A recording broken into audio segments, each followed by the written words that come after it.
కనిపిస్తున్నారు. యోహాను సువార్త 11 అధ్యాయం 2 పేర. యోహాను సువార్త 11 అధ్యాయంలో మరియా, మార్తా, లాజరు అనేవారు కనిపిస్తారు. నా అంశం కూడా ఇదే, మార్తా, మరియా మరియు లాజరు. ఈ ముగ్గురు కోసం నేను చాలా క్లుప్తంగా చెప్పలేక ఆశపడతా ఉన్నాను. బైబిల్లో ఈ కొత్త నిబంధనలో ఈ ముగ్గురు ఒక ప్రత్యేకమైన వారు. దేవునికి స్తోత్రం కలిగాక.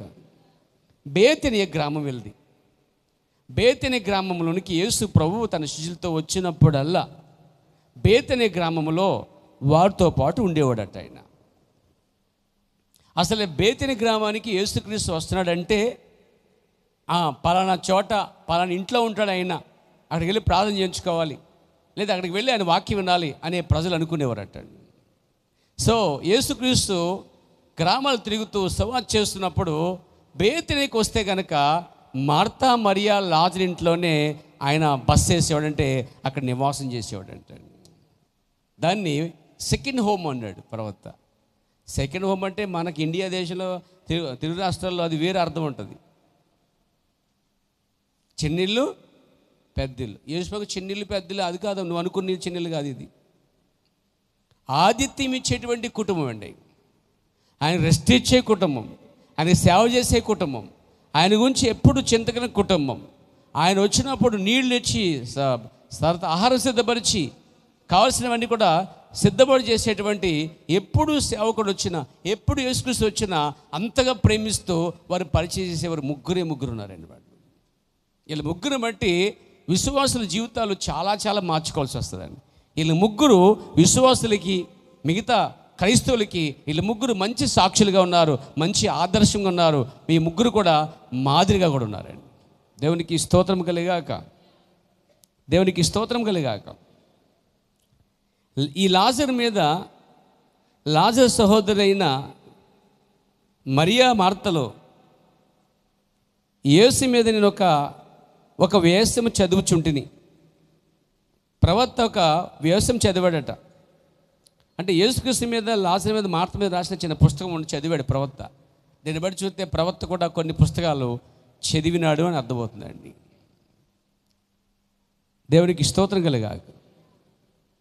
దానికి సంబంధించిన, భక్తి సంబంధించిన పుస్తకాలు చదివాడండి ఆయన. మీరు చదవచ్చు, కొన్ని భక్తి చరిత్ర చదవండి. భక్తుల జీవితాలు చదవటం వలన, అర్థసాక్షుల జీవితాలు చదవటం వలన మీరు నిజంగానే ఆత్మలో మనడానికి చాలా సహాయపడతాయండి అవి. మన ప్రవక్త కూడా చాలా పుస్తకాలు చదివాడండి ఆయన. సో సంఘము కూడా కొన్ని భక్తి సంబంధించిన పుస్తకాలు చదవటం అనేది అలవాటు చేసుకోండి. అసలు ఎక్కువ మాట్లాడేది అనుకున్నాను, చదవటం ఎంతమంది ఇష్టపడతారండి? చదవటం ఎంతమంది ఇష్టపడతారు? నాకు కూడా ఇష్టమే, కానీ నాకు టైం సరిపోవట్లేదు, బాధ ఉండిపోయింది నాకు. ఏమండి, చదవటం ఎంతమంది ఇష్టపడతారు? చదవటం మీకు తెలుసా, మీరు ఏం చదివినా జ్ఞానవంతులు అవుతారండి. మీరు తెలివితేటలు వస్తాయి. కొంచెం నీళ్ళున్న కంగారుతనం పోద్ది, తొందరతనం పోద్ది, నిదానమే ప్రధానం అంటారు కదండి. ఎక్కడ బల్లి వెనకాల ఉంటాయి కదా, అలానే నిదానమే ప్రధానం. అలా వచ్చేస్తుంది. అది ఎందుకు రాత్రికి ఉన్నారు? ఇప్పుడు కంగారు వెళ్ళి చదువుకుని నిదానం సులువు అయిపోతాడు. అది చదివే నిదానంగా వెళ్ళి, అంటే వంకరకి వెళ్ళేవాడు దాన్ని దాన్ని చదివితే సుమా కొంతమంది దాన్ని పట్టించుకొనే చదవరు. అసలు వాళ్ళు బుర్రు వెళ్ళిపోతుంటారు అలాగా ఆ రోడ్ల మీద. కానీ అది చదవగానే స్పీడ్ వచ్చేవాడు చదివండి, నిదానం. ఇంకో చోట వేగం కన్నా ప్రాణం మిన్న అని రాస్తాడు. స్పీడ్గా వచ్చి వేగం కన్నా ప్రాణం మిన్న, నా ప్రాణం, నా భార్య ఉంది, పిల్లలు ఉన్నారు అంటే చదవటం వల్ల ఏమొస్తుంది? జ్ఞాన హృదయం వస్తుందండి. అది కొంచెం సైన్ బోర్డులని, ఆ బోర్డులని కొంచెం లుక్ అయ్యండి. కొంతమంది అలా చూడకుండా గుడ్డెదిలో వెళ్ళిపోతుంటారండి. కొంచెం పక్కన ఏం జరుగుతుందో, ఎదుటి ఎవరు వస్తున్నారు, ముందు ఎవరు వస్తున్నారు, కాస్త కళ్ళు తిప్పి జాగ్రత్త. కళ్ళు తిప్పంటే యాక్సిడెంట్ చేయమని అర్థం కాదు కదా, కొంచెం మెలకుగా ఉండమని కోరుతున్నానండి. ఏమంటే దేవునికి స్తోత్రం కలిగాక. ఇంకెవరిని పట్టించుకోరండి, వెనకాల పిలితే పట్టించుకోరు, ముందు కనిపిస్తే కట్టించుకోరు. ఏమండి, ఇంకా ఏదో గుర్రానికి అంతలు కడితే తినగా పోతానంటే పోతారన్నమాట అండి. కనీసం పట్టించుకోరు. కనీసం మన ప్రవర్తనాడంట, అడుగు వేస్తే 9 సార్లు చూడాలండి. మనం అడుగడికి 9 సార్లు చూడాలట, ఆ పక్క ఈ పక్క. అంత మెలుగుగా ఉండాలి. మన ప్రవక్త అరణ్యంలో వేటాడినప్పుడు ఇది నేర్చుకున్నాడండి. అడుగడుక్కి 9 సార్లు ప్రవర్తించేవాడు. మన ప్రవక్త ముఖము చూసి, అది జంతు ముఖమైనా, అది స్త్రీ ముఖమైనా, అది పురుషుని ముఖమైనా, దాన్ని చూసి దాని యొక్క హావాభావాలను బట్టి పసికెట్టేవాడు అంటండి. ఇక్కడ చూడండి, చదవండి, వినండి. ఏం చెప్పాను? చూడండి, చదవండి, వినండి. నాకు చదువు రాదు, అందుకే చూడండి. నాకు రెండు పని నాకు చదువు ఉండదు, నాకు చూడటం కూడా పెద్దగా ఇష్టపడదు, నిద్రపోవడం బాగా ఇష్టం, మరి మంచిదే. కానీ చెవులు ఉన్నాయి కదా, వినండి. అంటే ఆడియో రూపంలో ఉంది, వీడియో రూపంలో ఉంది, లిరిక్ రూపంలో కూడా ఉందన్నమాట. దీన్ని జాగ్రత్త కలిగి ఉండాలన్నమాట విషయం. అలా కొన్ని పుస్తకాలు చదవటం వల్ల, ఇర్మియా పుస్తకాలు చదవటం వల్ల దానియేలుకి జ్ఞానం వచ్చింది. ఏమొచ్చింది తెలుసా? ఇంకా 2 సంవత్సరాల్లో బబులోను దేశంలోంచి విడిపించబడి యెరూషలేముకి వెళ్ళిపోతామని ఒక బయలుపడి వచ్చిందండి.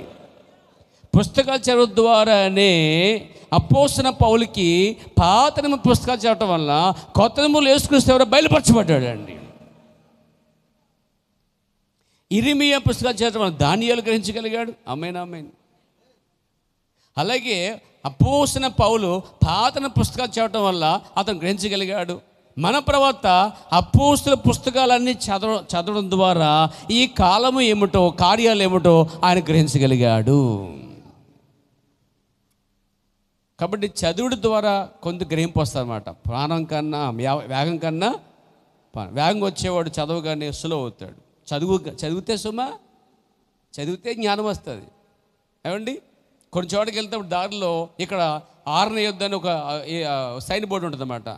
అది చూడకపోతే పొయ్యాం అంటూ ఉంటాడు. అది చదివితే జ్ఞానం వస్తావు, ఇక్కడ ఆరనేయకూడదని. అలా మనము సైన్ బోర్డులో లేకపోతే పుస్తకాల్లో ఏదో చదవటానికి ఇష్టపడండి. చదువు అనేది స్కూల్కి కాలేజీకి వెళ్తే సరిపోలేదు, నీ చుట్టూ ఉన్నవని కూడా చదవచ్చు. ఇంకో మాట చెప్పనా, మనమే పత్రికలమై ఉన్నామంట. పౌలు అంటున్నాడు, మీరు అనేక చదవబడిన పత్రికలై ఉన్నారు. అంటే మిమ్మల్ని చదివేవారు కూడా ఉంటారు, అంటే మనిషిని కూడా చదవచ్చు. కాబట్టి బాగా చదివేయండి, బాగా జ్ఞానం సంపాదించుకోండి. అంటే ఆత్మ సంబంధంగా అది మీకు చాలా ఉపయోగపడుతుందండి. దేవునికి స్తోత్రం కలిగాక. అలాగే చదివాడట మన ప్రవక్త గారు. ఏమంటే ఆయన చదువుచుంటిని, దాంట్లో మరియా మార్తల యొద్ద యేసు జీవించి ఉన్నాడని నేను చదువుచుంటిని. వారిద్దరు ప్రియమైన హెబ్రీ బాలికలు. ఎవరు? మార్త, మరియా, హెబ్రీ పిల్లలు. వారికి ఒక తమ్ముడు ఉన్నాడు, సహోదరుడు లాజరు ఉన్నాడు. ఆలయం వద్ద యాజకులకు అక్షరములను తయారు చేసే ఒక లేఖకుడిగా ఉన్నాడట. లాజరు గురించి ప్రవక్త మాట చెప్తాడు. లాజరట ఒక లేఖరంట అండి. లాజరు దస్తావేజులు రాసేవాడటండి. ఈ పాయింట్ మీకు ఏమైనా వచ్చిందో చూడండి, పట్టుకోండి.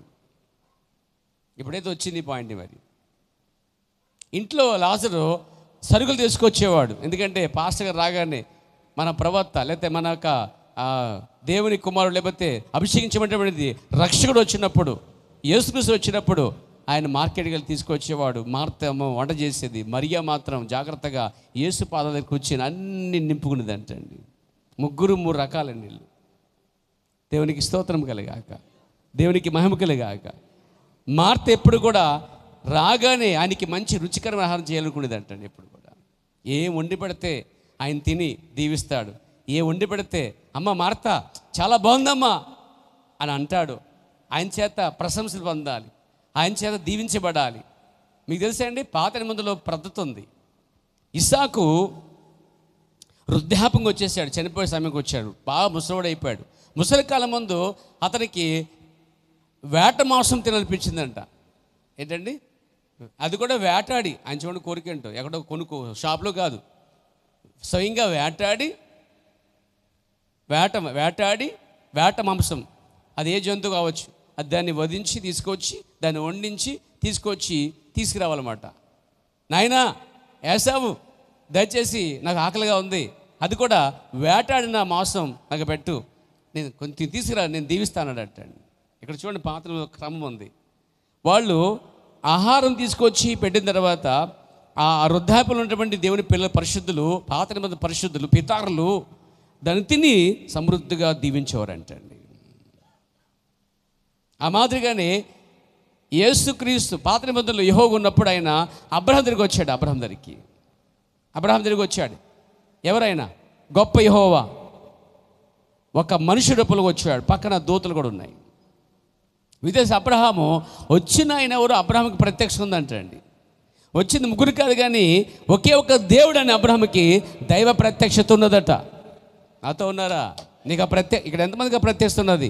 ముగ్గురు కాదు, ఒకే ఒక దేవుడని అబ్రహాముకి ఆ ప్రత్యక్షత ఉంది. కాబట్టి ప్రభువా నన్ను దాటిపోవద్దు, నీళ్ళు ఇచ్చాడు, టవల్ ఇచ్చాడు, తుడుచుకుని కూర్చున్నారు చెడి దగ్గర.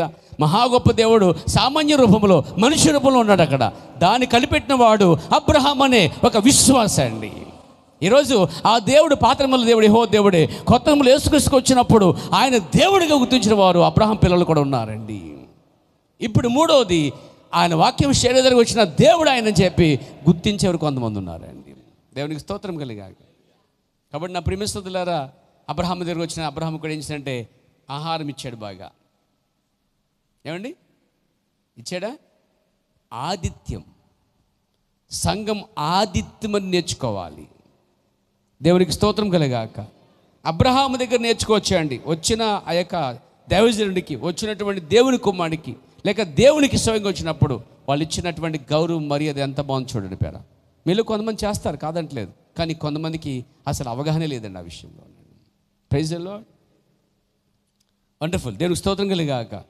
అప్పుడు ఆయన ఏం చేశాడు? మీదడికి ఆయన ఇస్సాకు తిన్న తర్వాత ఎలా దీవిస్తున్నాడు.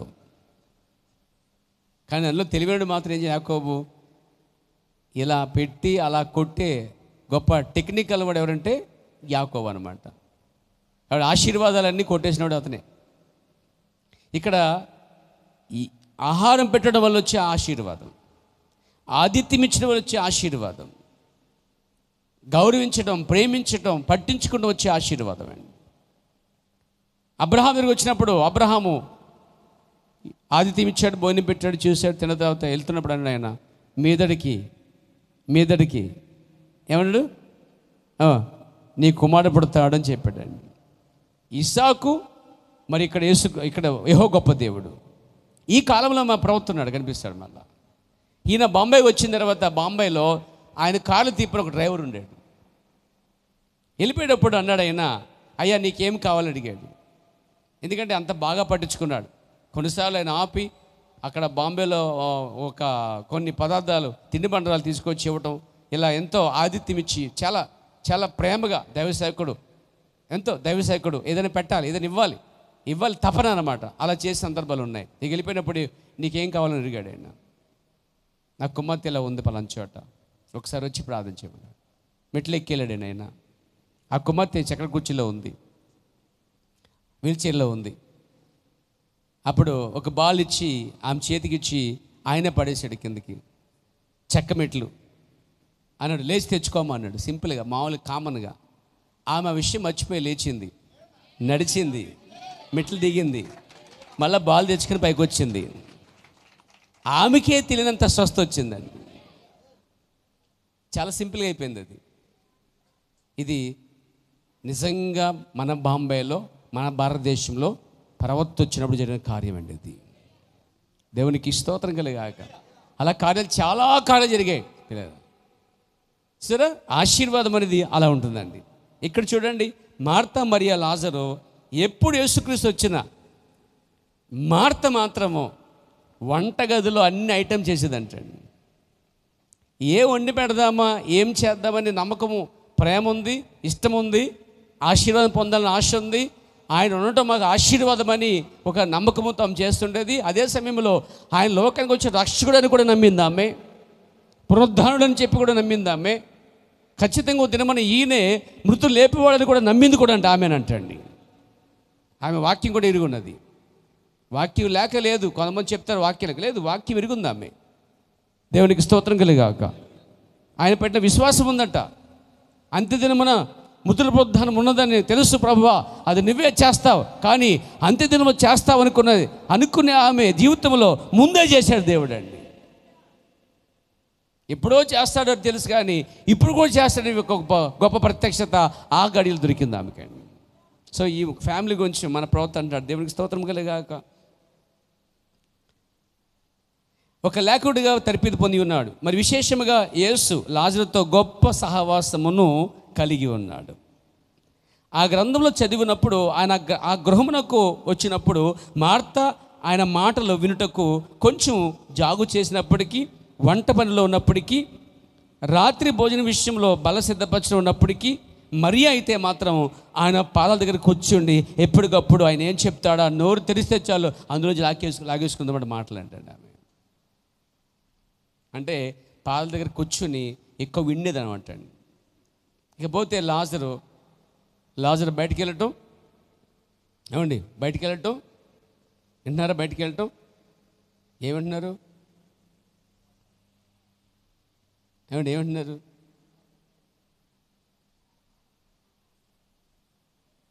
ఒకసారి అందరూ వాక్యం ఉన్నప్పుడు ఒక నిద్రపోతున్నారంటండి. పాస్టర్ వాక్యం చెప్తున్నప్పుడు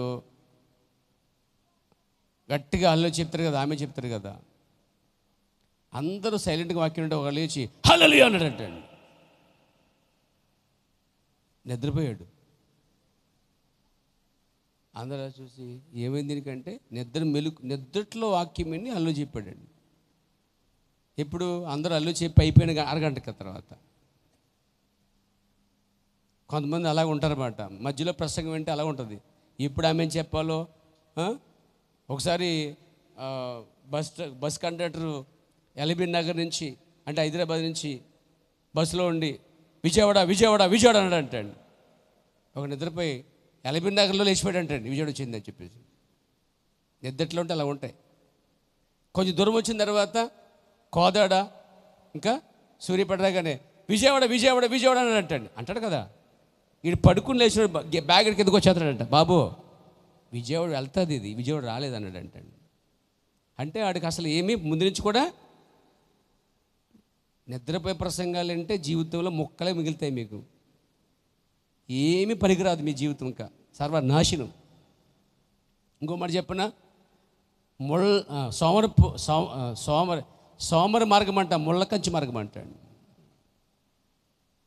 నిద్రపోయినప్పుడు కొంతమంది బస్సులో ట్రైన్లోనూ స్టేషన్ దాటి ఇంకో స్టేషన్కి వెళ్ళిపోయిన రోజులు ఉన్నాయి. మళ్ళీ వెనక్కి రావటం. నిద్ర ఏం చేద్ది? నీ మార్గం దాటించేద్ది. అంత ప్రమాదం అని చెప్పినా, ఇంత మైకిచ్చి గట్టిగా అరిసినా, నిద్రపోతున్నావంటే నీలో ఏ ఆత్మ ఉన్నదో నాకు ఎప్పటికీ అర్థం కావట్లేదండి.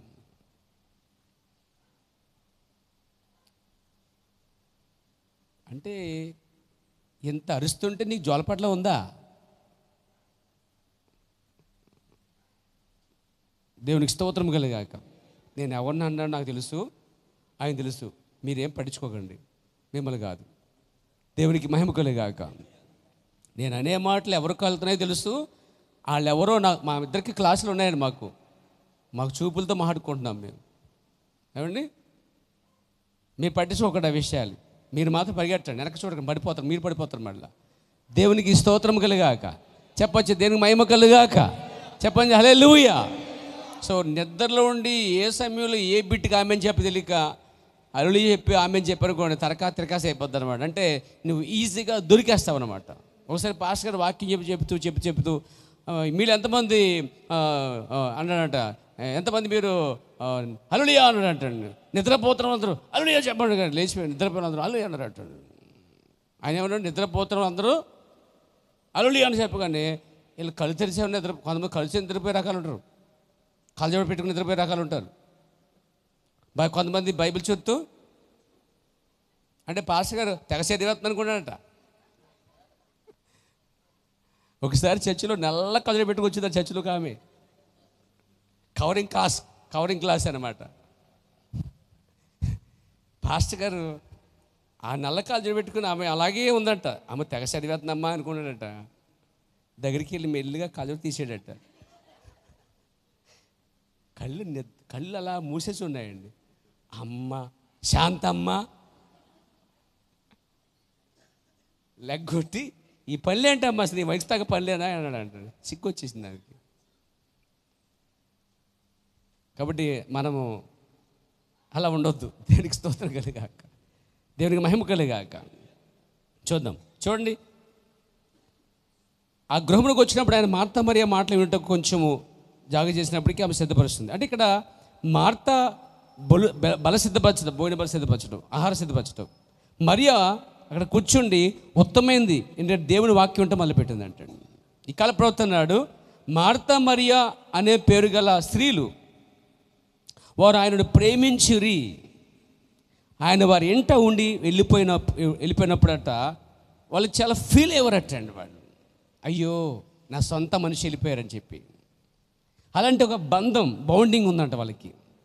పైగా మార్తా మరియ లాజరుకి చిన్నప్పుడే అమ్మ నాన్న చనిపోయారండి. వారికి ఎవరు లేరు, నిరుపేదలు, వారికి అనాథులు అయిపోయారు వాళ్ళు. కానీ యేసుక్రీస్తు అనాథులైన వారితోనే జీవించాడండి. ఎవరూ లేరనుకునే వారికి ఒక ఆయనైతే ఉన్నాడు. ఈ మధ్యాహ్న కాలంలో నాకు ఎవరూ లేరు అనుకునే వారికి, అనాదికైనా, అభాగ్యులకైనా, అనామకులకైనా ఒక ఆయన ఉన్నాడు. లాజరు మరియతో ఉన్నటువంటి వాడు ఈ మధ్యాహ్న కాలంలో నీతోనూ ఉండేవాడుగా ఉన్నాడట. ఎందుకంటే నిన్న నేడు ఏకరెత్తుకున్న దేవుడు అండి ఆయన. ఈ కాల ప్రవక్త అన్నాడు, దేవుని స్తోత్రం కలిగాక. ఆయన వచ్చినప్పుడు శిష్యులు తీసుకుని వచ్చినప్పుడు అటండి మార్త వంట చేస్తుండేదండి. ఆయనకి, ఆయనతో పాటు శిష్యులకి వంట చేసేది.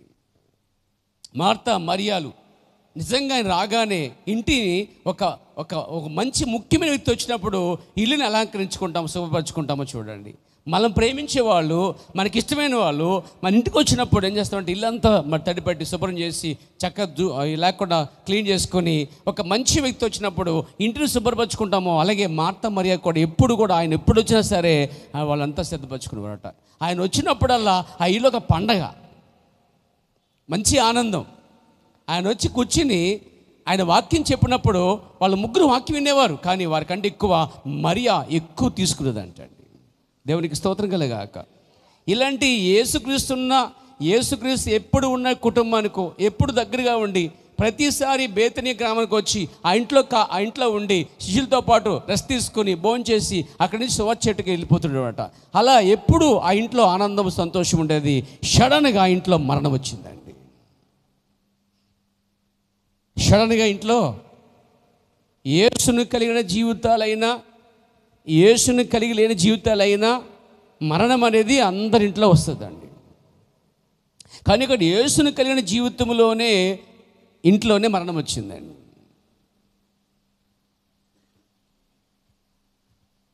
ప్రవక్త అన్నాడు, ఆయన వారి ఇంట వారి యొక్క సహోదరుడు చనిపోయి అక్కడ సమాధిలో కుళ్ళిపోయి చుండాను.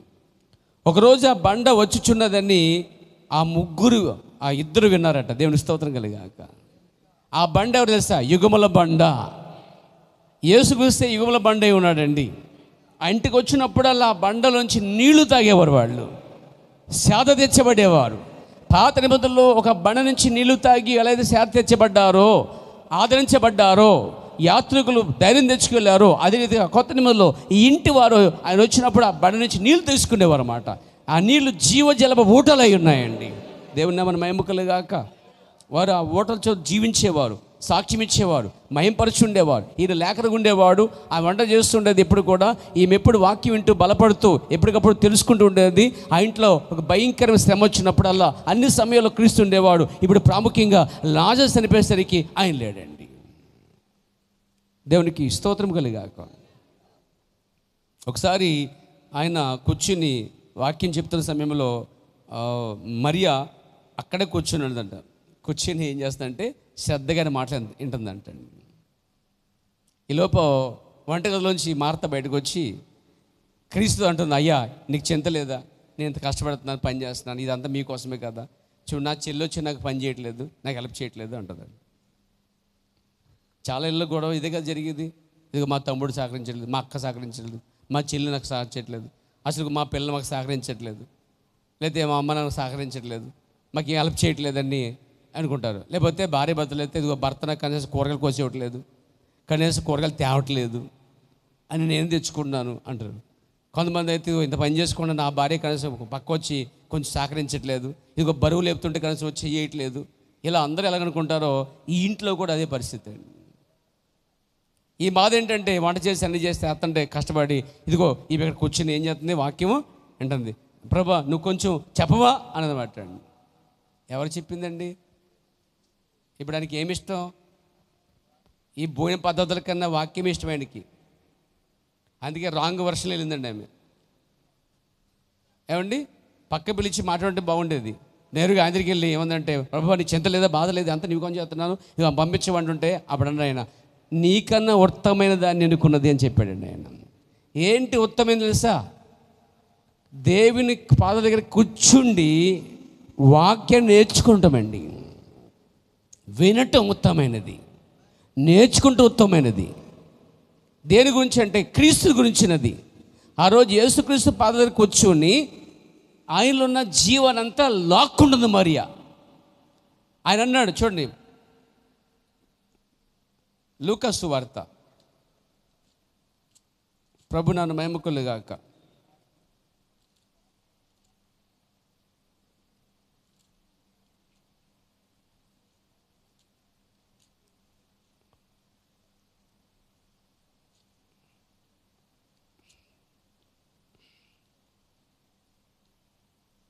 చూడండి 10వ అధ్యాయము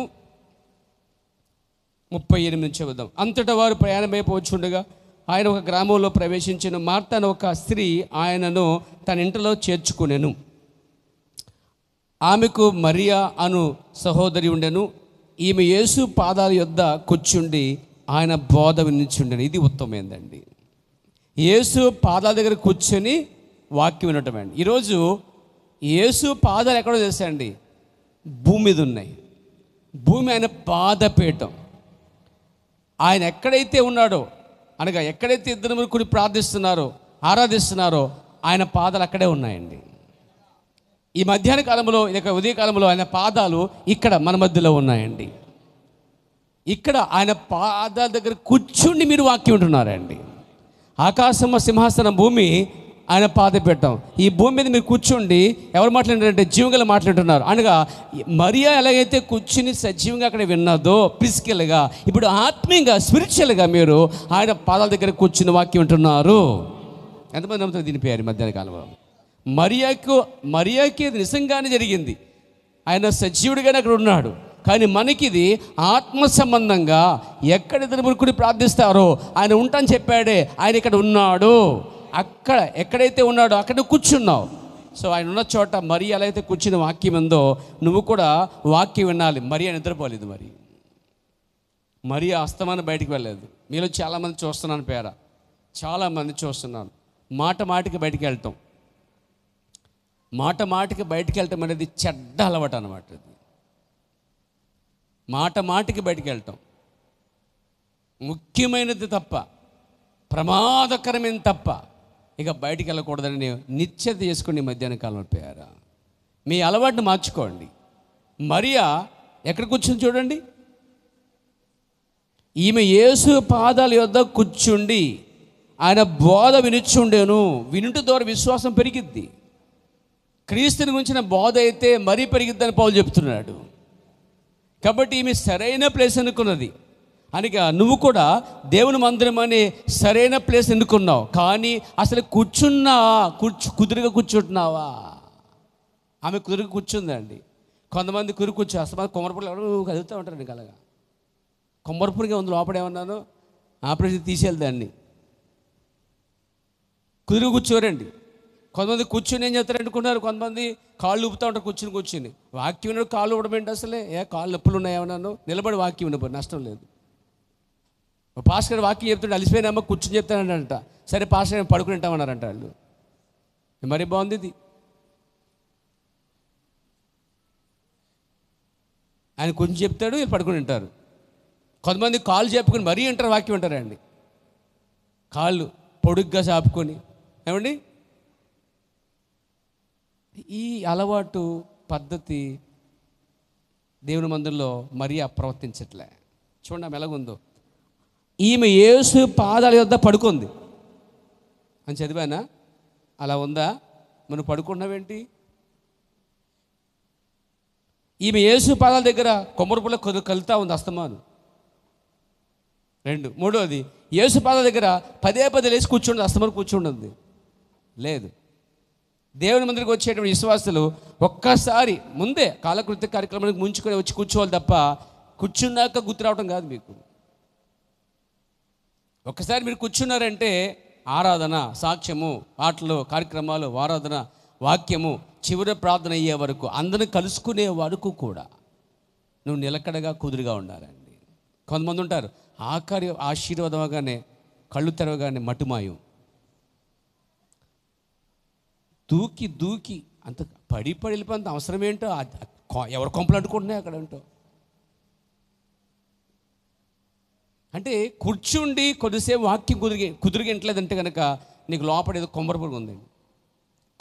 కొమ్మరపురుగు అంటే దెయ్యపు ఆత్మ లోపడేది. కానీ ఒక చోట మరియ కూర్చుంది వింటుందంటే వినటం వల్ల విశ్వాసం పొందుకుంటుందండి. మీకు తెలుసా, ఒక సబ్జెక్ట్ వింటున్నప్పుడు మిస్ అవ్వకుండా వింటాం అనేది ఒక పట్టుదల అండి. ఒక క్లాస్ అయినా, ఒక కార్యక్రమం అయినా, ఒక సమాజంలో జరిగేటువంటి ఏ కార్యమైనా సరే అది వింటున్నప్పుడు శ్రద్ధగా వినగలిగితే అది నీకు ఉపయోగపడుతుంది. నువ్వు అశ్రద్ధగా విన్నావనుకో అది నీకు ఏమాత్రం ఉపయోగపడదు. ఏదైనా సరే, ఏదైనా కావచ్చు. మీరు దేవునికి స్తోత్రం కలిగాక. ఈమె యేసు పాద దగ్గర కూర్చున్నది. మార్త విస్తారమైన పని పట్టుకుని చేత తొందరపడి ఆయన వద్దకు వచ్చి, ప్రభువా నేను ఒంటరిగా ఆమె చేసే పని ఎవరి కోసం చేస్తుంది నిజంగాను? మరి ఈమెం చేస్తుంది? ఇది ఉపయోగపడుతుంది, అది ఉపయోగపడుతుంది. మరి లాజరు ఏం చేస్తున్నాడు? కూరగాయలు, కార్యక్రమాలు, బయట సామాన్లు తీసుకొస్తున్నాడు అండి. ఆయన కూడా అదే పని చేస్తున్నాడు. చూడండి, ఈ మూడిట్లో ఉత్తమమైన గమనించండి మీరు. కానీ అవి కూడా మంచివే కాదండి. అలాగని చెప్పి వంట చేయకుండా వద్దంటారు పాస్టర్ గారు. అబ్బో, నేను అంత మూర్ఖుడు కాదు. మీరు వంట చేసుకుని కాబట్టి భోజనం చేసుకుని రావచ్చు, నో ప్రాబ్లం. కానీ ఇక్కడ నిద్రపోకూడదు. ఇక్కడ మీరు సమయానికి రావాలి. చూడండి, అక్కడ ఆ పని ముఖ్యమే, లాజరు చేసే పని ముఖ్యమే. ఎందుకంటే ఆయన తేకుండా వంట చేయలేదు. ఈ వంట చేయకుండా ఇక్కడ ఆహారము ఉండదు, ఇవన్నీ అవ్వకుండా విందు ఉండదు. అయితే ఈమె గమనించింది, ఈ రెండు ముఖ్యమైనవే కాదంటలే. వండుకు తింటూ ముఖ్యమైనదే, బయటికి వెళ్ళి తెచ్చుకుంటూ ముఖ్యమైనవే. కానీ వాటికంటే ముఖ్యమైనది తెలుసా? ఆయన పాద దగ్గర కూర్చుని వినే ముఖ్యమైన కార్యమండి. మీరు ఎలా ఉన్నారు ఇప్పుడు? అస్తమాన బయటికి రావటం, కుదురు కూర్చోబోవటం, నిద్రపోవటం. మరీ అట్లా లేదండి. యేసు పాద దగ్గర కూర్చుని ఆయన బోధ వినిచ్చుండెను అండి. ఒకసారి వినండి, ఆమె ఎప్పుడైతే వింటుందో విశ్వాసం పెరుగుతుందండి. అంటే ఆయన అన్నాడు, నేనే జీవమును పునరుద్ధానం అని చెప్పాడు. ఆమెకు బురకెక్కిపోయింది. అంత్యదినము నేను పునరుద్ధానములు మృతులు లేపుదని చెప్పాడు, ఆయనకి ఎక్కింది. అంత్యదినములు మనిషి కుమారుని స్వరమిని మృతులు లేపబడతారని చెప్పాడు, ఆయనకి ఎక్కినది. ఈ కార్యాలన్నీ మెల్లిగా ఆయన చెప్తుంటే జాగ్రత్తగా నింపుకుందన్నమాట అండి. దేవునికి స్తోత్రం కలగాక. ఇప్పుడు ఇక్కడికి వచ్చేద్దాం. 40 వచ్చేద్దాం. 40 వచ్చినాం. అందుకు ప్రభు, మార్త నీవు అనేకమైన పనుల గురించి విచారం కలిగి తొందరపడుచున్నావు, కానీ అవసరమైనది ఒక్కటే, మరియా ఉత్తమమైన దానిని ఏర్పరచుకున్నాను, అది ఆమె యొద్ద నుండి తీసివేయబడదని ఆమెతో చెప్పాను. అంటే ఇక్కడ మార్త చేసే పని కన్నా అది ముఖ్యమే కాదంటలే, బట్ వాక్యం వినగలిగినంత ముఖ్యమేమి కాదండి. వినకున్నంత ముఖ్యమైన పని ఏం కాదండి. అది బయటికి వెళ్ళి తీసుకురావడం ముఖ్యమైన పనిలే. కానీ ఇక్కడ రెండింటిని గమనించింది ఎవరు? ఇప్పుడు మరియా వధువుకి సాదృశ్యంగా ఉంది. వధువు అన్ని పనులు చేసుకున్నా ప్రాముఖ్యమైన పని ఏంటంటే యేసు పాద దగ్గర నుండి వాక్యం వినటం ద్వారా ఆమె మర్మములన్నీ లాక్కుంటుంది యేసు దగ్గర. అక్కడ కూరగాయలు, ఇక్కడ వంట, అక్కడ బయట పనులు, అవి అవసరమే. కానీ వాటికి మించిన అత్యుత్తమమైనటువంటి అవసరమైనది ఒకే ఒక్కటి ఉన్నది, వాక్యం వినటం అండి. ఆయన పాద దగ్గర కూర్చొని వాక్యము వినటం అనేది. ఎప్పుడైతే మనం వాక్యం వింటున్నామో ఆ వాక్యం ఏం చేద్ది? మీకు అవసరత కాలములో, సమయములో, కష్టకాలములో, ఆపత్కాలములో ఆ వాక్యము నీకు సహాయముగా, కేడముగా మారిపోద్ది. దేవునికి స్తోత్రం కలగాక. ఆమె వింటుందన్నమాట. నేనే జీవమును పునరుద్ధానం అంటున్నాడండి ఆయన. యోహాను సువార్తకు వచ్చేద్దాం, 11కి వచ్చేద్దాం. దేవునికి మహిమ కలుగాక. దేవునికి స్తోత్రం కలిగాక. ఆ కార్యాలన్నీ వింటుంది ఆమె. చాలా సందర్భాల్లో సడన్గా ఇంట్లో మరణం వచ్చింది. ఎన్నోసార్లు ఈమె మరియా యేసు పాదాలకి అత్తరుపు సందర్భాలు ఉన్నాయి. ఒకటి ఆమె వింటుంది, ఫస్ట్ పాయింట్. రెండోది ఆయన పాదాలకి అత్తరు పోస్తుంది మరి అండి. ఈమె విన్న తర్వాత ఏం చేస్తా, ఆయన్ని అభిషేకిస్తుంది. విన్న తర్వాత అర్థమైంది, అక్కడ కూరగాయల కన్నా, వంట కన్నా, బయట నా తమ్ముడు మా సహోదరు చేసే పనికన్నా, మా అక్క చేసే పనికన్నా ఈయన చాలా ఉత్తమమైన వాడు, ఈయన వద్ద సర్వ సంపదలు గనిగా ఉన్నాడు ఆయన.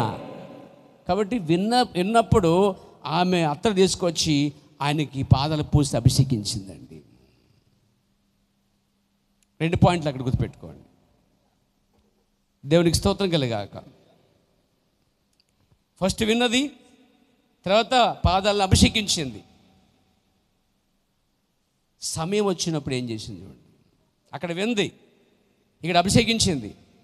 ఈ మధ్యలో అభిషేకించిన తర్వాత ఈ కుటుంబంలో లాజరు చనిపోయాడు. చనిపోయిన తర్వాత ఇంట్లో శోధన వచ్చింది, మరణం వచ్చింది. ప్రభు నామన మెముకలుగాక. కౌరు పెట్టారు ఆయనకి. చదువుదామా? కౌరు పెట్టారు. 6వ వచనం. అతడు రోగై ఉన్నాడని యేసు విన్నప్పుడు తనున్న చోటనే ఇంకా 2 దినములు నిలిచాను. ఆయన కౌరు పెట్టారు. లాజరు వ్యాధితో ఉన్నాడు అని కనిపెట్టారు. యేసు అది విని ఈ వ్యాధి ఎందుకు వచ్చిందో చెప్పగలిగాడు. ఆయనకు అర్థమైపోయింది వ్యాధి ఎందుకు వచ్చిందో, దేవుని మహిమ కొరకు వచ్చిందని. ఇక్కడ ఒక ఇంట్లో క్రీస్తు ఉన్నప్పుడు ఆనందంగా, సంతోషంగా, చక్కగా వండుతూ, ప్రేమిందు కలిగి చక్కగా ఆయన సాగనంపి తీసుకొచ్చి ఉండేవాడు. అంతేకాదు యేసుక్రీస్తుకి వీళ్ళు ముగ్గురట ఒక వస్త్రం కుట్టారంటండి. నెయ్యబడిన పైనుంచి ఒకే వస్త్రం అనమాట. యేసు ప్రభుకు అంగి ఉంది చూసారా, ఆ అంగిని అంటే ఒకే అంగిని వీళ్ళు జాగ్రత్తగా చేత్తో కుట్టారంట. వీళ్ళు ఎలాగైతే చేత్తో కుట్టారో, ఒకప్పుడు వీళ్ళు ఆ యెరూషలేము మందిరానికి వెళ్ళి ఆరాధన చేసేటువంటి విశ్వాసులు వీళ్ళు.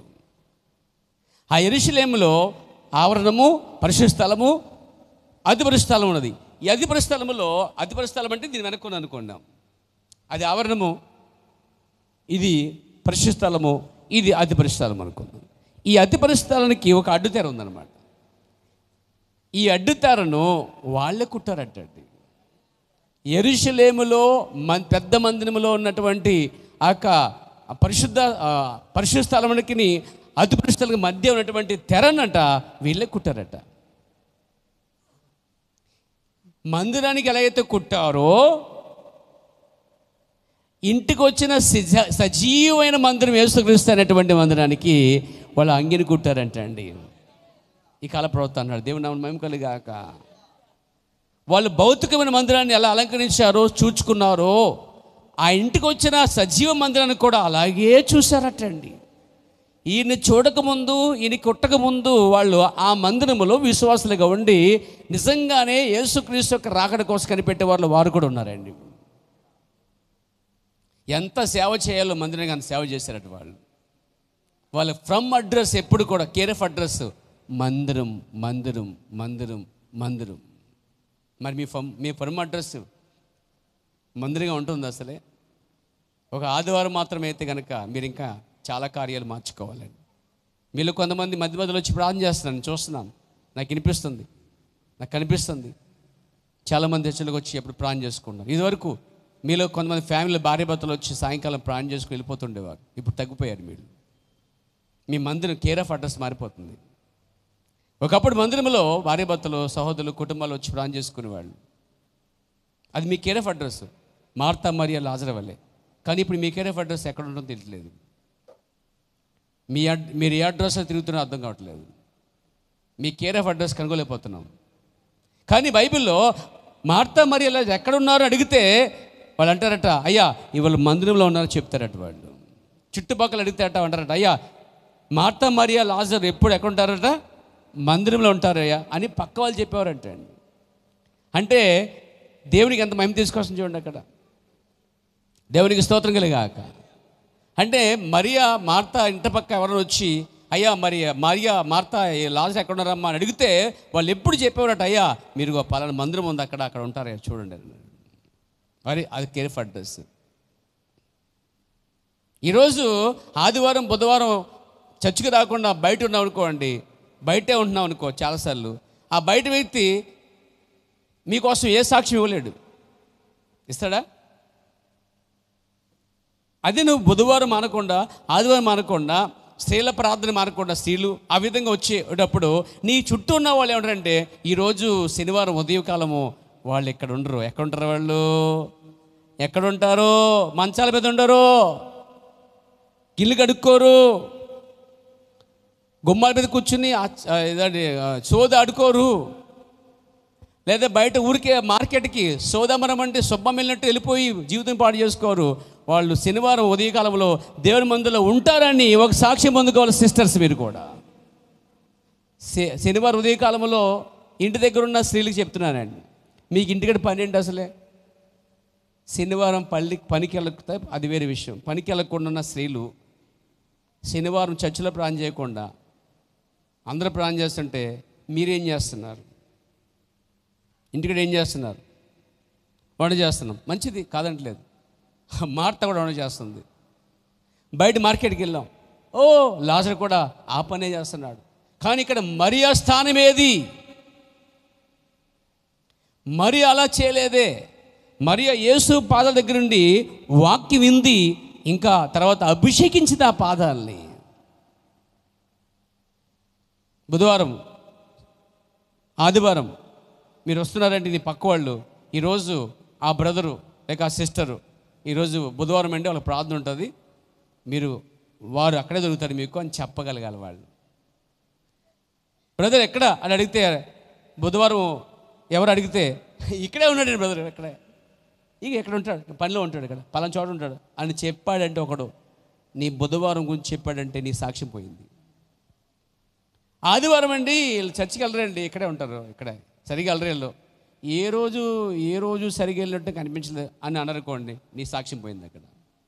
అదే వీళ్ళు ఆదివారం అసలు ఉండరండి, తలుపు తాళాలు. ఇప్పుడు వెళ్ళిన ఎవడో వచ్చాడు ఆదివారం 10:30 కల్లా నేను ఆ ఇంటికి వెళ్తున్నానండి అని అడుగు, 10:30కు దొరకరు. మొత్తం ఫ్యామిలీ పిల్ల పాప మొత్తం అందరూ కూడా చర్చిలో ఉంటారు ఈ టైంలో, మీరు వెళ్ళకండి, మీరు ఇంటికి వెళ్ళినా వండరు అని పక్కోళ్ళు చెప్పాలి అడ్రస్ మన గురించి. అంతేగాని వాళ్ళ చర్చిగా ఎప్పుడు వెళ్తారో వెళ్తుందండి వాళ్ళ. ఆదివారం సరిగా వెళ్ళరండి, బుధవారం అసలే వెళ్ళినట్టే నాకు కనబడలేదమ్మా. శనివారం ఉదయకాలం ఆడవాళ్ళందరూ ప్రాణం చేసుకుంటే ఈ మా చర్చి సంబంధించిన కానీ ఇక్కడే తిరిగిద్దమ్మా. మరియా అట్లా లేదు. మరియా ఒక మాదిరి. మరియా దేవుడు ఏర్పరచుకున్న వధువుకి సాదృశ్యంగా ఉంది. మరియా సంఘానికి సాదృశ్యంగా ఉంది. ఎత్తబడే శ్రీమతి యేసుకి సాదృశ్యంగా ఉందండి. దేవునికి స్తోత్రం కలుగాక. సో ఇలా ప్రేమించే కుటుంబంలో భయంకరమైనటువంటి శోధన వచ్చింది.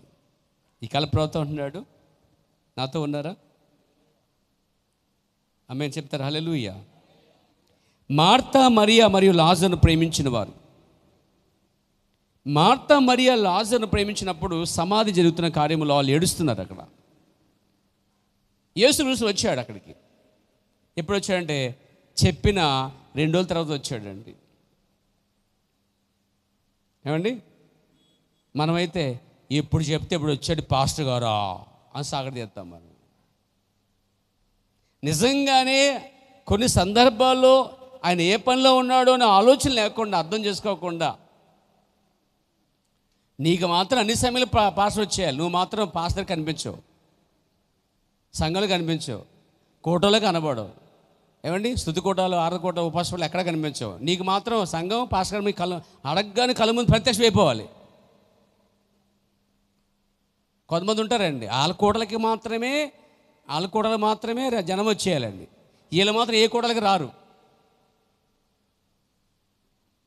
నెవర్. తప్పది. నీకున్నట్టే అవతల వరకు ఉంటుంది ఆశ. నువ్వు ఆశపోయినట్టుగా కూటమి పెట్టుకు అందరు రాళ్ళు కోరుకున్నట్టుగానే అవతల కూడా అందరు కోరుకుంటాడు. మరి అప్పుడేం చేయాలి? నువ్వు వెళ్ళాలి కదా అక్కడికి. మరి అది ఇచ్చిపుచ్చుకోవాలి కదా, ఆరాధన కూడా చక్కగా సహకరించుకోవాలి కదా, కూటలు కూడా సహకరించుకోవాలి కదా. నువ్వు ఎక్కడికి రావు, మీ ఇంటికి మాత్రం రాకపోతే మాత్రం నిందేస్తూ ఉంటావు. కానీ యేసుక్రీస్తుకి సేవ పెట్టినప్పుడు ఆయనకు రాలే అక్కడికి. ఇంకా కొన్ని కార్యాలు అలాగే చేస్తాడు దేవుడు, అనుమతిస్తాడండి. దేవుడు కొన్ని కార్యాలు అలాగే పరీక్ష చేస్తాడు, పరిశోధన చేస్తాడు. అన్ని పరీక్షలు తట్టుకోగలిగిన సంఘమే ఈ మార్తా మరియా లాజరు సంఘమే. దేవుడికి స్తోత్రం కలిగాక.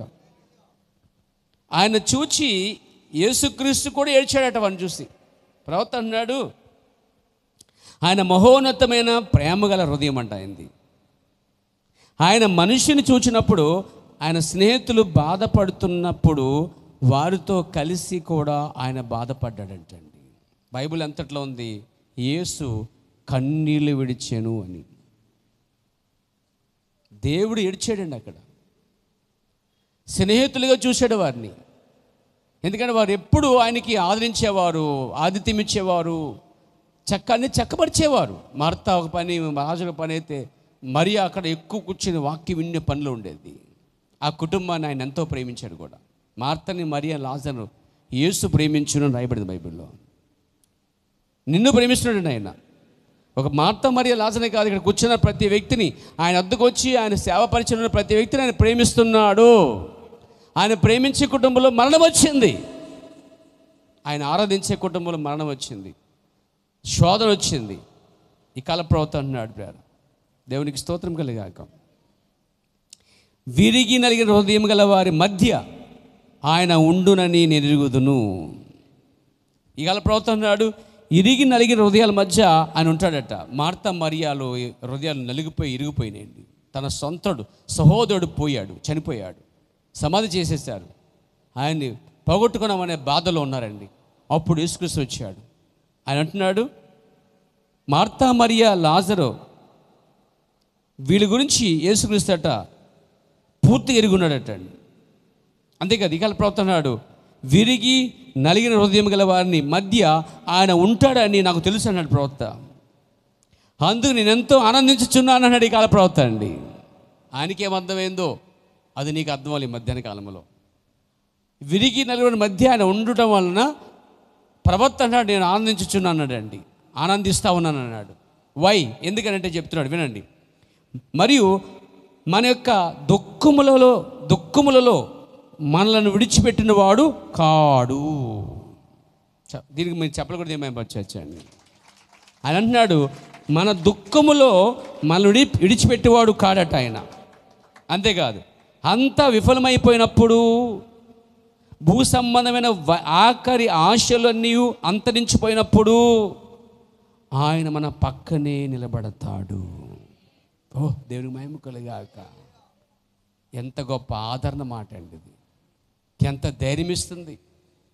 భార్య లేక, భర్త లేక, పిల్లలు లేక, ఆహారం లేక, ఉద్యోగం లేక ఇబ్బంది పడుతూ, కష్టాల్లో మరణాలు ఎదుర్కొంటూ శోధించబడుతున్నటువంటి కుటుంబాన్ని ఆయన విడిచిపెట్టేవాడు కాడు. అందుకంటే ఆయన విరిగి నలిగిన హృదయముల వారి మధ్య ఆయన ఉంటున్నాడని ఎరుగుదును, అందుకు నేను సంతోషిస్తున్నాను అంటున్నాడండి.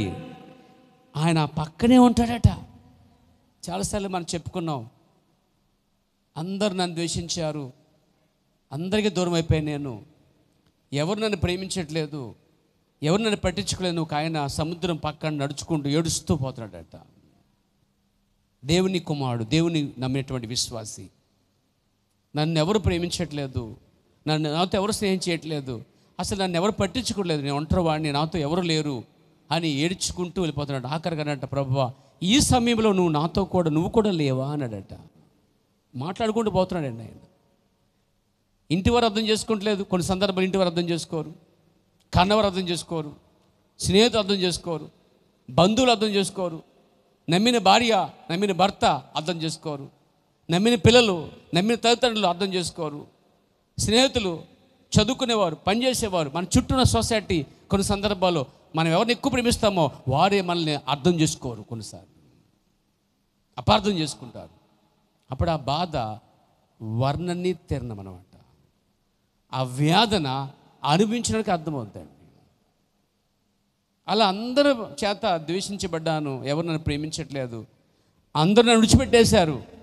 ఈ సమయంలో కూడా ప్రభువా నువ్వు నన్ను విడిచిపెట్టేశావా, ఇప్పుడు లేవేంటి, రోజు నాతో నడుస్తూ వచ్చేవాడు కదా, నాతో మాట్లాడుతుండేవాడు కదా, ఒంటరిగా ఉన్న సమయంలో ఆదరించేవాడు కదా, ఈరోజు నువ్వెందుకు నా పక్కన లేవు అని ఏడుస్తాడంట ఆయన. ఏడుస్తుంటే ఇప్పుడు ఒక స్వరం అంటుందంట, ఒక్కసారి వెనక్కి వచ్చి చూడు అందంట. ప్రభు నాన్న మహిమ కలుగాక. వెనక్కి చూశాడట, ఆయన నడిచిన పాదలు కనిపించాయి. అవి నావే కదా అన్నాడట. లేదు, అవి నీవు కావు, నేను నిన్ను ఎత్తుకునే సమయంలో నడిచి వచ్చిన నా పాదాలని చెప్పాడంట ఆయన. ప్రభు నాన్న మహిమ కలుగాక. ఎంత గొప్ప మాట అండి అది. నా ఒళ్ళు జలదరిస్తుంది ఆ మాట విన్నప్పుడు, నా కన్నీళ్ళు కలుగుతున్నాయి లోపల. అంటే శోధనలో, బాధల్లో, కష్టాల్లో, ఒంటగున్న సమయంలో, ఎవరు అర్థం చేసుకునే సమయంలో ఒక ఆయన మాత్రం నీ పక్కనే ఉంటాడు, నీతోనే ఉంటాడు. ధైర్యంగా ఉండు నా సోదరుడా. దేవునికి మహిమ కొల్లేగాక. క్రీస్తు అంటండి, ఈ భూమి మీద పుట్టినప్పటి నుండి ఆయన పుట్టుకతోనే ఒక నిందను మోసాడటండి. ఆయన జీవితాన్ని నిందతోనే ప్రారంభించాడట. ఆయన ఎప్పుడు కూడా సామాన్యమైన ప్రజల చేత అంగీకరించబడ్డాడటండి. ఆ రోజుల్లో ఉన్న ఉన్నత మత నాయకుల చేత, అధిక ధనికుల చేత, అధిక జ్ఞానుల చేత యేసుక్రీస్తు అంట తిరస్కరించబడ్డాడట. ఇప్పుడు ఈ రోజులో కూడా ఆయన ఆ విధంగానే ఉన్నాడు అంటున్నాడు. కానీ ఈరోజు ఆయన వాళ్ళందరిని దాటి నేను ఎత్తుకుంటూ వచ్చాడండి. ఆయన నిన్ను బలపరచడానికి వచ్చాడు. ఇక్కడ మరణం వచ్చినప్పుడు ఆయన వచ్చాడండి, విడిచిపోలేదండి. ఆయన కష్టకాలంలో కొంచెం దూరంగా ఉన్నప్పటికీ సమయం వచ్చినప్పుడు జీవాన్ని తీసుకుని వచ్చినవాడు ఆయన. మరణాన్ని జీవంగా మార్చగలవాడు ఒక ఆయన వచ్చాడు ఆ ఇంట్లోకి. ఇప్పుడు మరణ భయముతోనూ కృంగి కృషించిపోయి బాధలు ఉన్నటువంటి వారికి ఆదరించడానికి ఆయన వచ్చేసాడండి. ఆయన వస్తున్నాడు. రాగానే మార్త చాలా సంతోషించారు. ఆయన కొంచెం దూరం వచ్చిన తర్వాత మార్త ఎదుర్కొంది. అయ్యా, నా సహోదరుడు చనిపోయాడయ్యా, నువ్వు ఉంటే నా సహోదరుడు బతుకుండేవాడు, కానీ అయినా పర్లేదు, పాతి పెట్టేశాం ఆయన్ని. ఒకరోజు అయితే నా తమ్ముడు లెగిస్తాడు, నా సహోదరుడు పునరుద్ధరణ పొందుతాడు, నువ్వే పునరుద్ధరణమై ఉన్నావు, నువ్వే జీవమై ఉన్నావు. ఒకరోజు ఖచ్చితంగా నా తమ్ముడు అందరితో మృతుల పునరుద్ధరణతో పాటు పరిశులతో పాటు ఆయనకు లెగిస్తాడు, అక్కడ చూస్తానయ్యా అంటుందంట ఆమె. అప్పుడు అన్నాడంట, ఇప్పుడు నీ తమ్ముడు లెగిస్తాడని చెప్పాడంట ఆయన. దేవునికి మహిమ కలుగాక. ఆయన చెప్పిన మాట చూడండి 21. మార్త యేసుతో, ప్రభువా, నీవెక్కడ ఉండినట్లా నా సహోదరుడు చావకుండును. ఇప్పుడైనాను నీవు దేవుని ఏమడిగినాను దేవునికి అనుగ్రహించినని నేను ఎరుగుదును. ఇక్కడ ఏమంటుందంటే, దేవుడు నీకు అనుగ్రహిస్తాడు నాకు తెలుసు, కానీ అది అంత్యదినములో అనుగ్రహించబడద్దు అనుకుంటుందంట ఈమె. అప్పుడు ఆయన ఏమన్నాడు చూద్దాం. యేసు, నీ సహోదరుడు మరలా లేచునని ఆమెతో చెప్పగా, మళ్ళీ ఆయన వేస్తున్నాడు సార్, నీ సహోదరుడు లేస్తాడని చెప్పి నిరీక్షణ లేని కృంగి కృషించిపోయి నలిగిపోయిన కుటుంబంలో, వేసారిపోయిన కుటుంబంలో మరలా అలాంటి ఆనందాన్ని తీసుకొస్తానని చెప్పి నీ సహోదరుడు మరలా లెగుస్తాడని చెప్పడం అనేది ఎంత ఆదరణ ఇస్తుంది, ధైర్యం ఇస్తుందండి. దేవునికి మహిమ కలుగాక. మనం పోగొట్టుకున్న వారు మనం బ్రతకాలని కోరుకుంటాం కొన్ని సందర్భాలు, మనతో లేరని బాధపడతాం కొన్ని సందర్భాల్లో. కానీ కొన్నిసార్లు దేవుడు తన చిత్త ప్రకారంగా తీసుకుంటాడండి. దానికి చిన్న ఉదాహరణ చెప్తాను. విలియం బ్రాన్హమ్ అనే గొప్ప దైవజనుడు ఈయన ఒక ఇంటికి పోయాడు, ప్రార్థన పిలిచాడు ఒక ఆయన. ఎందుకు పిలిచాడంటే, మంచం మీద అనేక దినాల నుంచి మంచం మీద పడి ఉన్నాడు తన కుమారుడు. అటు చనిపోవట్లేదు, బతకట్లేదు, మధ్యలో చాలా భయంకర వేదన పొందుతున్నాడు అనమాట. వేదన పొందుతూ ఉన్నాడు. ప్రార్థన చేస్తూ ఉన్నాడు, స్వస్థత రావట్లే. ఒకరోజు ఆ కుమారుడు చనిపోయాడు. తర్వాత ప్రవక్త పరమేశ్వరుడికి ఇంటికి పోయాడు అన్నమాట. అప్పుడు ఆయన పట్టుకుని ఏడ్చాడు, బాగా ఏడ్చి, అయ్యా ఏంటయ్యా నువ్వు ప్రార్థన చేసినా అతను బాగుపడలేదేంటి, నా కొడుకు ఎందుకు ఇక్కడ బాగుపడలేదు, ఎంతోమందికి బాగు చేస్తావు, ఎంతోమంది ప్రార్థన చేస్తావు, నీ మీద నాకు నమ్మకం ఉంది, ఎందుకు అలా జరిగింది అని పట్టుకుని ఏడుస్తాడనమాట అతను. అప్పుడు ఆయన ప్రార్థన చేసి అంటాడు, నీ కుమారుడు అక్కడ నిత్యత్వంలో సంతోషంగా ఉన్నాడయ్యా అంటాడు. సంతోషంగా ఉన్నాడయ్యా అంటాడు. అప్పుడు అతని బాధ వేదన తొలగిపోయి ధైర్యం తెచ్చుకుంటాడండి.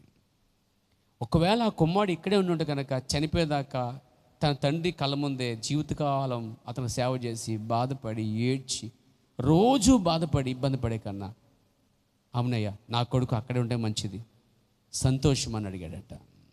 దేవునికి స్తోత్రము కలుగాక. నువ్వు ప్రార్థన చేస్తే బతుకుతాడు నా కుమారుడు, నువ్వు ప్రార్థన చేస్తే లేస్తాడు నా కుమారుడు అనుకునే ఆయన ఈ ప్రార్థన దేవుడు దర్శనం చూపించగానే ఇక్కడికన్నా నీ కుమారుడు అక్కడే బాగున్నాడా అని చెప్పగానే అన్నాడు, సరే సరే వద్దు అయితే ఆయన అక్కడే ఉండని అని చెప్పాడు అంటాడు. కొన్ని సందర్భాల్లో మనకు తెలియదు దేవుడు ఎందుకు మన నుంచి వారు వేరు చేసబడతారంటే అది దేవునికే తెలియాల కార్యాలు. ఇంకో చిన్న ఉదాహరణ కూడా చెప్తాను పేర. మన వాళ్ళు మనతో ఉండాలి కోరుకోవడం తప్పులేదు. మన వాళ్ళు మన మధ్య లేనప్పుడు బతికితే బాగున్ను, దేవుడు బ్రతికిస్తే బాగున్ను అని అనుకుంటాం. అలా ఆ సందర్భంలో దేవుడు బతికించలేకపోతే ఒకలాగా దేవుడిని ఎందుకు కొంతమంది ఏం చేస్తారంటే అదే సందర్భంలో ఆ పరీక్షలోనే ఆ యొక్క పరీక్ష కాలంలోనే వారు యేసుక్రీస్తు విడిచిపెట్టేస్తారు కొంతమంది.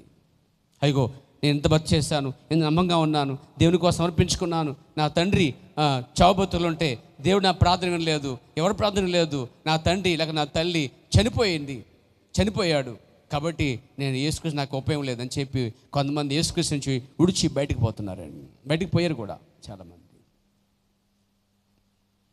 ఒకసారి దేవుని ప్రవక్త కూడా ఆయన శోధన వచ్చింది. దేవుని ప్రవక్తకి భయంకర శోధన వచ్చింది. ఒకే రోజు భార్య చనిపోయింది, అదే తర్వాత రోజు కుమార్తె చనిపోయింది. సొంత ప్రేమించిన భార్య చనిపోయింది. తాను ఎప్పుడు ఎదుర్కొనే హోప్ ఇష్టపడే హోప్ని పోగొట్టుకున్నాడు. తను ఎప్పుడు ఎదుర్కొనేటువంటి చిన్న కుమార్తె షారోన్ రోజు ఎప్పుడు చిన్నపిల్ల అరుచుకుంటూ డాడీ వచ్చేటి ఎదుర్కొనేది అన్నమాట. ఇప్పుడు కూడా ఆ డాడీ రాగానే, నాన్న రాగానే, ప్రవక్త రాగానే వెంటనే వెళ్ళి మొట్టమొదట హత్తుకుని ఎదుర్కొనేది అన్నమాట చిన్న పిల్లగా ఉన్నప్పుడు. ఆ రెండు కోల్పోయాడు ప్రవక్త. రోజు ఏడ్చాడు సమాధికి వెళ్ళి, సమాధి దగ్గర ఏడుస్తుండేవాడు, అక్కడే ఉండేవాడు.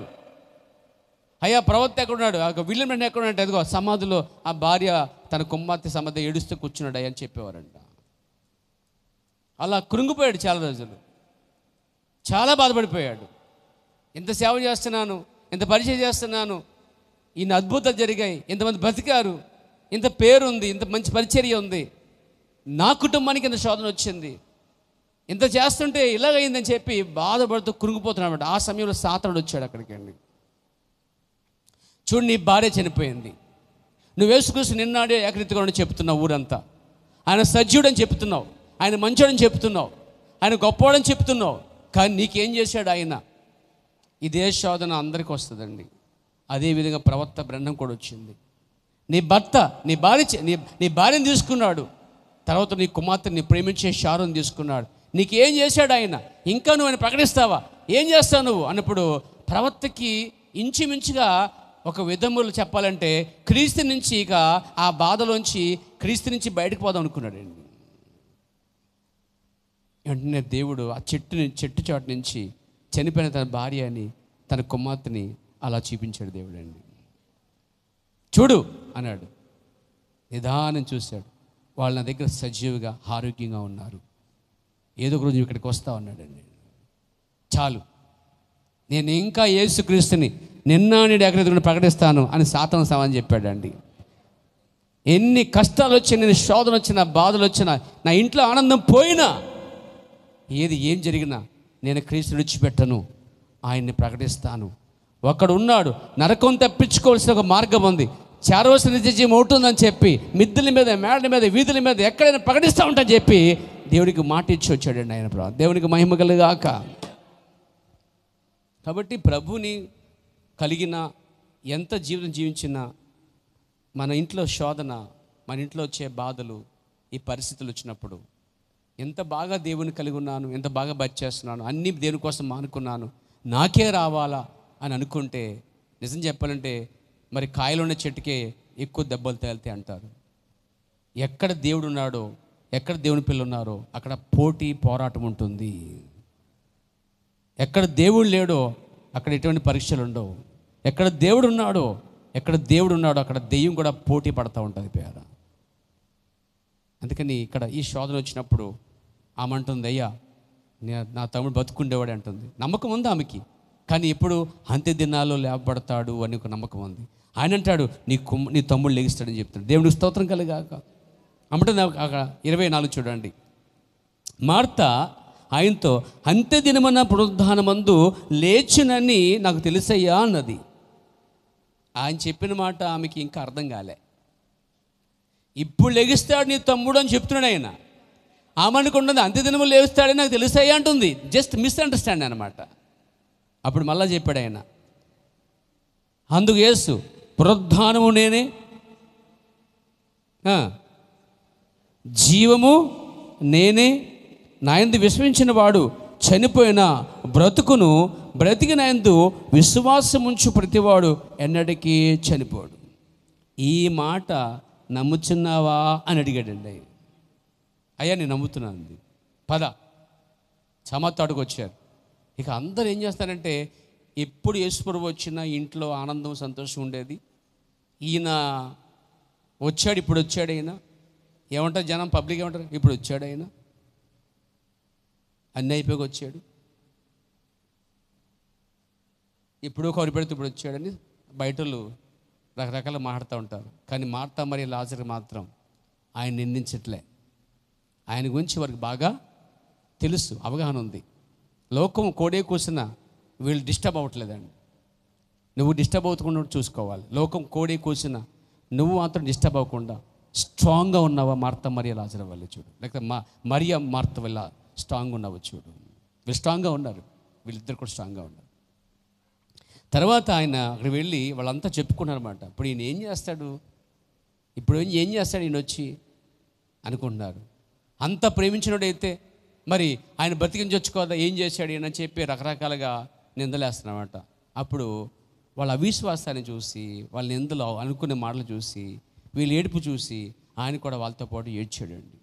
యేసు కన్నీళ్ళు గడిచాడు. లేచిన తర్వాత ఆయన వెళ్ళి సమాధికి వెళ్ళి పిలవక ముందు ఒక కార్యం చెప్పాలి నేను మీకు. అది చూడండి, పాయింట్అవుట్ చేయండి. యోహాను సువార్త 11వ అధ్యాయము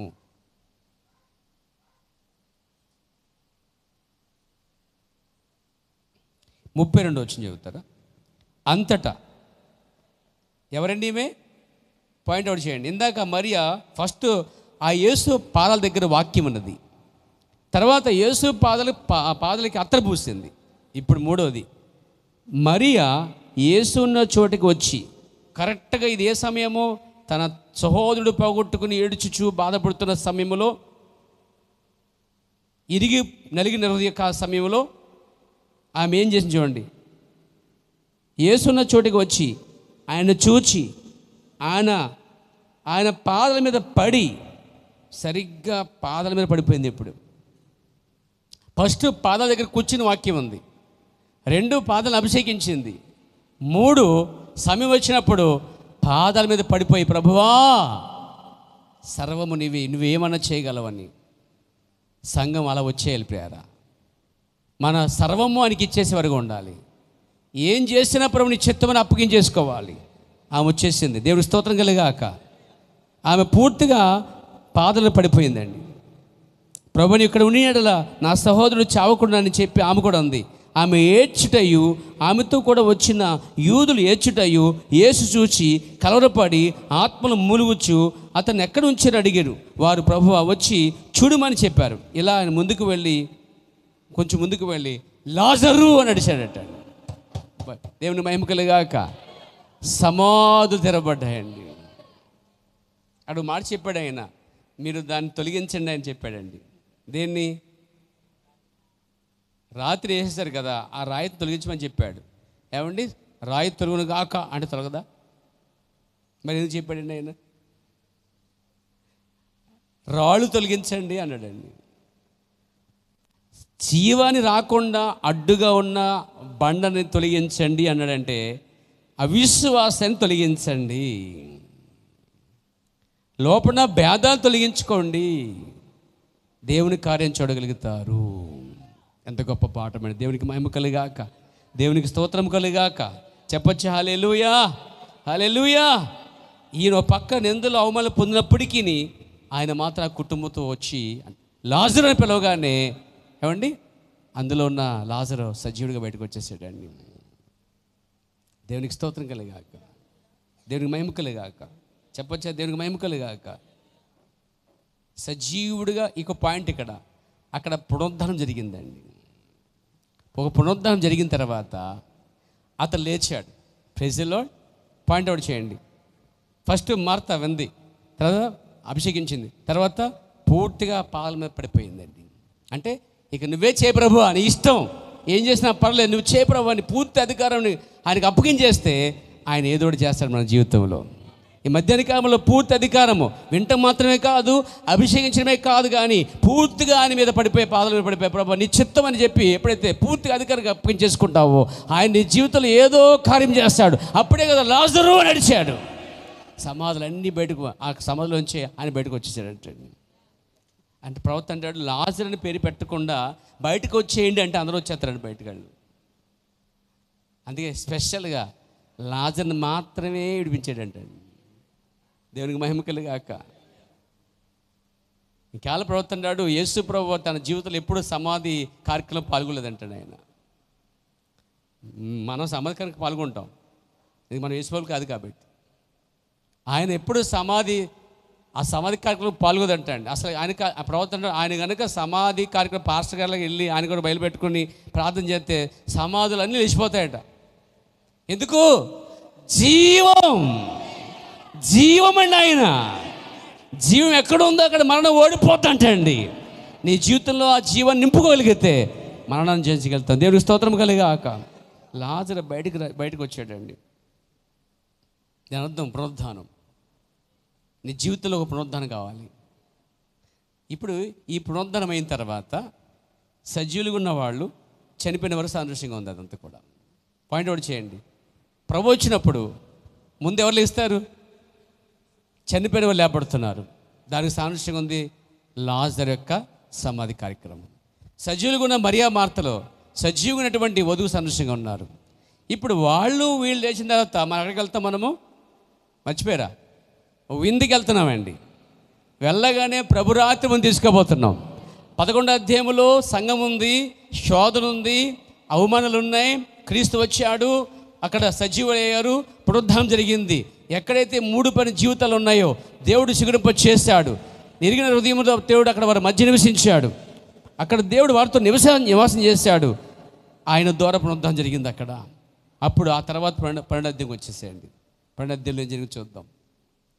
కాబట్టి యేసు తాను మృతుల నుండి లేపిన లాజరున్న బేతనియకు పస్కా పండుగకు, పస్కా పండుగ గుర్తొస్తుంది మీకు? ఈ పాయింట్ అవుట్ చేయలేదు.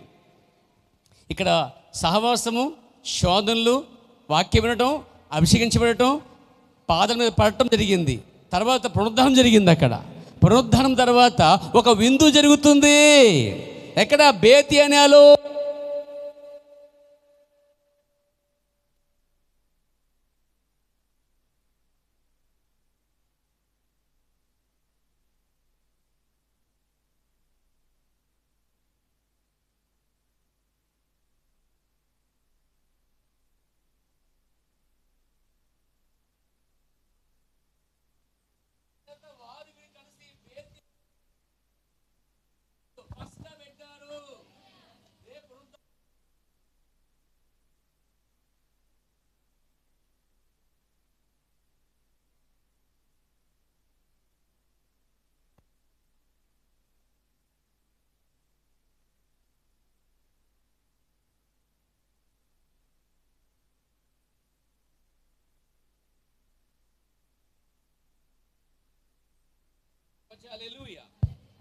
పునరుద్ధానం తర్వాత ఎత్తబడి ఉంటుంది. ఎత్తబడి తర్వాత చూడండి అక్కడ ఏముంటుందంటే ఒక విందు ఉంటుందండి. 11వ అధ్యాయంలో సంఘం ఉంది, 11వ అధ్యాయంలో శోధనలు ఉన్నాయి, 11వ అధ్యాయంలో నిందలు ఉన్నాయి, 11వ అధ్యాయంలో క్రీస్తు ఉన్నాడు, 11వ అధ్యాయంలో పునరుద్ధానం ఉన్నది. సజీవమైన సంఘము వీరు కలిసి 12వ అధ్యాయంలో ఒక విందు ఏర్పాటు చేసుకున్నారు. అంటే చనిపోయిన వారును సజీవులను కలిసి ఇక్కడ ఒక విందు చేసిన కనిపిస్తుంది. రేపటి భవిష్యత్తులో చనిపోయిన వారందరూ లేపబడిన పరిశుద్ధులను మనము కలిసి యేసుతో పాటు ఒక విందులో పాల్గొబోతున్నాం. గట్టి కృప దేవుడు మనందరికీ అనుగ్రహించును గాక. ఆనందంగా ఉందా? సంతోషంగా ఉందా? లేచి నిలబడదాం ప్రియారా.